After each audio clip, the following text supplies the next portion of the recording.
স্পেনের জামোরায় আকস্মিক এক গাড়ি দুর্ঘটনায় নিহত হয়েছেন লিভারপুলের পর্তুগিজ ফরওয়ার্ড দিয়েগো জোতা। ইংল্যান্ডের স্কাই স্পোর্টসও স্পেনের মার্কাসহ বেশ কয়েকটি গণমাধ্যমে তথ্য নিশ্চিত করেছে। ২৮ বছর বয়সী এই তারকার সদ্য সমাপ্ত মৌসুমটা শেষ হয়েছিল দুটি বড় ট্রফি জিতে। লিভারপুলের হয়ে ইংলিশ প্রিমিয়ার লিগ এবং পর্তুগালের হয়ে জিতেছেন উয়েফা নেশনস লিগ। জাতীয় দল ও ক্লাবের হয়ে দুটি চ্যাম্পিয়ন্স ট্রফি পাওয়ার সুখস্মৃতি নিয়ে লিগ শেষের ছুটি কাটাচ্ছিলেন জোতা।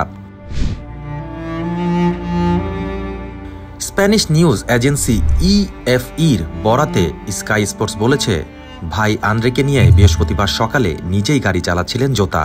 স্থানীয় সময় বেলা ১২টা ৪০ দিকে স্পেনের জামোরা প্রদেশের A52 সড়কের পৌঁছালে হঠাৎই গাড়ি নিয়ন্ত্রণ হারিয়ে রাস্তা থেকে ছিটকে পড়ে। তাৎক্ষণিকভাবে দ্রুত আগুন ধরে গেলে ভাইসহ নিহত হন জোতা।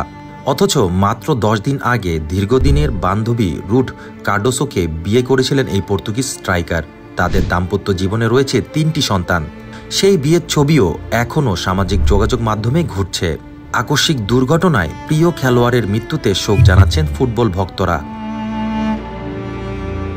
একই ঘটনায় নিহত ভাই আন্দ্রে জোতার চেয়ে মাত্র ২ বছরের ছোট। তিনিও পর্তুগালের সেকেন্ড ডিভিশনের ক্লাবে খেলতেন।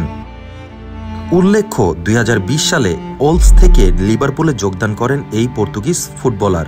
লিভারপুলের হয়ে এই পর্যন্ত ৬৫টি গোল করেন এই পর্তুগিজ ফরওয়ার্ড। তার এই অকাল মৃত্যুতে আলটিমেট স্পোর্টস গভীর শোক ও সমবেদনা জানাচ্ছে।